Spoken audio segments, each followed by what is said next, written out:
নির্বাচন ফেব্রুয়ারিতে করতে চান, জনতা পার্টি মনে করে আমরা ফেব্রুয়ারিতে নির্বাচন হলে আমরা অংশগ্রহণ করব।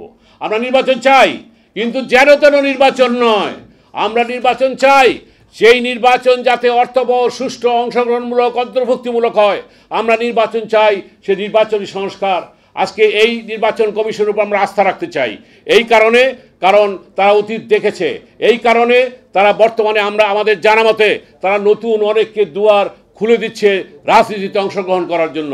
সুতরাং আজকে ডক্টর ইউনূস সাহেব তার যে প্রত্যাশা নিয়ে জনগণ তাকে ক্ষমতায় বসিয়েছিল, যে আকাঙ্ক্ষা নিয়ে, যে অভিপ্রায় নিয়ে এই ডক্টর ইউনূস সাহেব ক্ষমতায় বসেছিলেন, আমি আজকে তাকে প্রশ্ন করতে চাই যে আপনি কি সেই আকাঙ্ক্ষা কিংবা প্রত্যাশা এবং প্রাপ্তির সমন্বয় ঘটাতে পেরেছেন? হয়তো কিছুটা হলেও উনি পেরেছেন, কিন্তু অধিকাংশই পারেন নাই। যদি না পারেন, আগামী নির্বাচন হতে হবে তত্ত্বাবধায়ক সরকার অথবা নির্বাচনকালী সরকারের অধীনে, যার মাধ্যমে যাতে আমরা সত্যিকারভাবে আমরা নিজেদেরকে সেইভাবে প্রতিষ্ঠা করতে পারি।